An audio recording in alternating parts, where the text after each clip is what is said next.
YouTube! Happy Monday! Here with another video on Fantasy Football Perspective.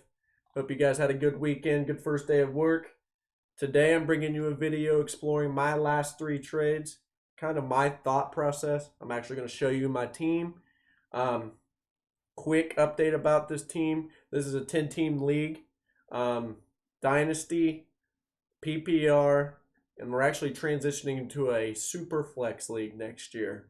So we're going to have roster configurations going from a 1 QB, 2 running back, 2 wide receivers, a tight end, 2 flexes, defense, kicker, to next year going QB, 2 RBs, 3 wide receivers, tight end, 2 flexes, a super flex, and a kicker, no defense. So next year we're adding the super flex, another wide receiver spot, and getting rid of that defense.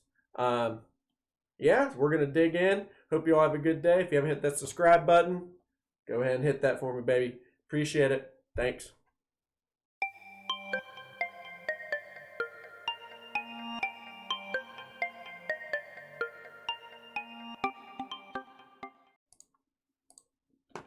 So I think the first thing we're going to dig into today is my actual team right now. I got Lamar, Saquon, Eckler, Thomas, Hopkins, Waller, Evans, Deontay Johnson, Blankenship, Patriots, some depth at the QB, Tom, Stafford, Locke, Lance, a little bit of depth at the running back. I got Gus Edwards, Myles Gaskin, Javonte Williams, Then a little bit of depth at the receiver if Ruggs pans out. I got Curtis Samuel, Ruggs, Van Jefferson, and a couple tight ends. With Usama, say he might be a sleeper. He is going to lead that Cincinnati tight end room in receiving yards. And then Irv Smith.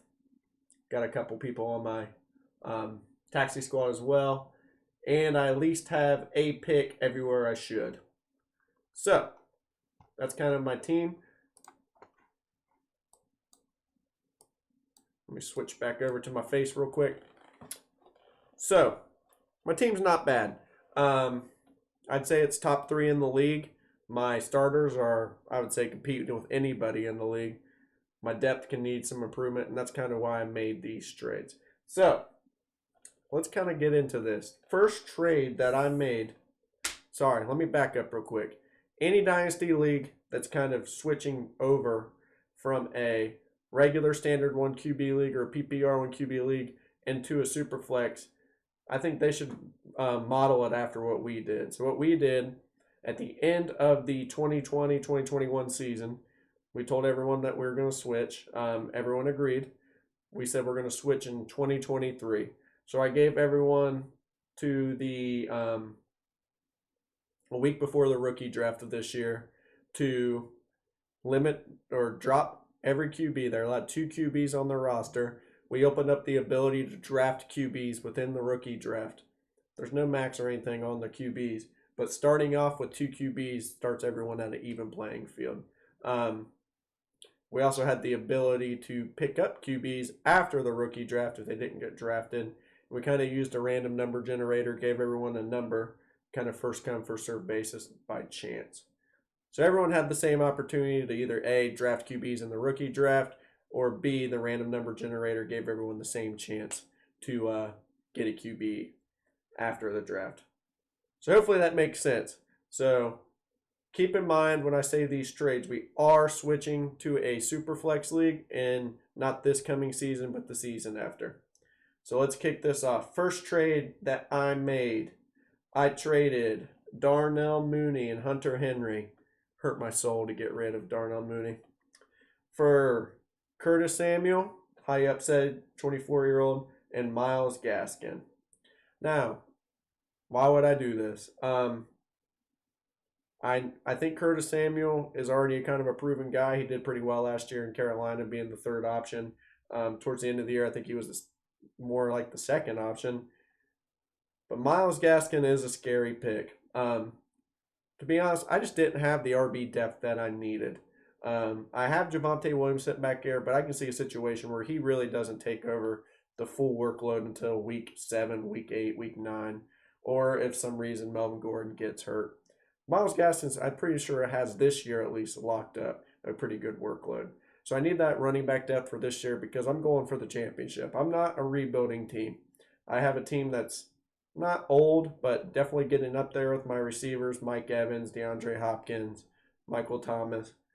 Running backs are pretty young, but I'm going for the ship. So it was a thing I needed to do to kind of give me that security at the running back position. Hurts getting rid of Minnie. I think he has a lot of potential. Can be very good with a better deep passer like Justin Fields. But I think it was something I needed to do to get more running back depth. Trade number 2. I got Lamar Jackson. I gave away Jameis Winston, Baker Mayfield, a 2023 first. All right. Best player in the deal, Lamar Jackson. Every other player, 2023 first is probably the second most valuable piece of that 2023 class is loaded. So I gave up 2 QBs and a loaded draft class to get Lamar. Reason behind that, person who had Lamar did not have many other QBs to pick from or that were going to come available. So he got 2 depth QBs and a 2023 first. I think that was a win-now trade for both players.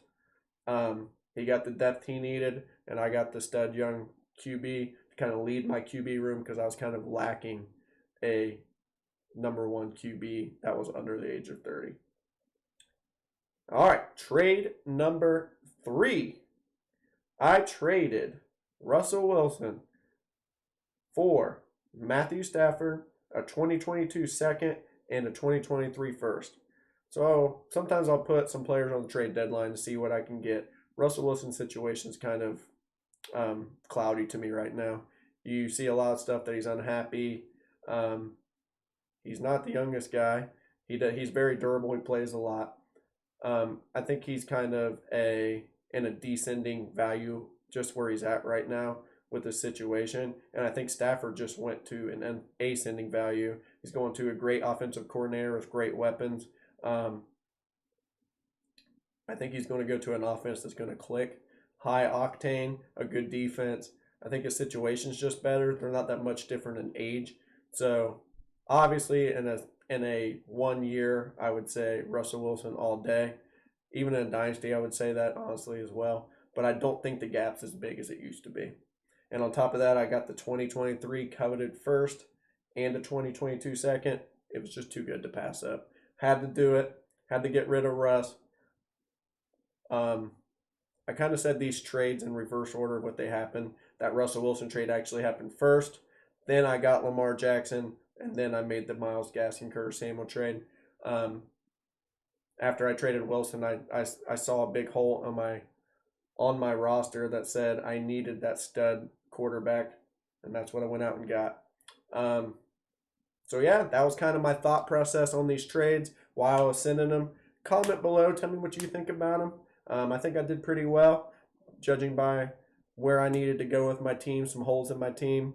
And yeah, thanks for tuning in. Again, I hope you all had a good Monday. I probably won't come out to another video till Thursday. I'm still at the lake. This is just a pre-recorded video. And yeah, hope you have a nice day. Peace.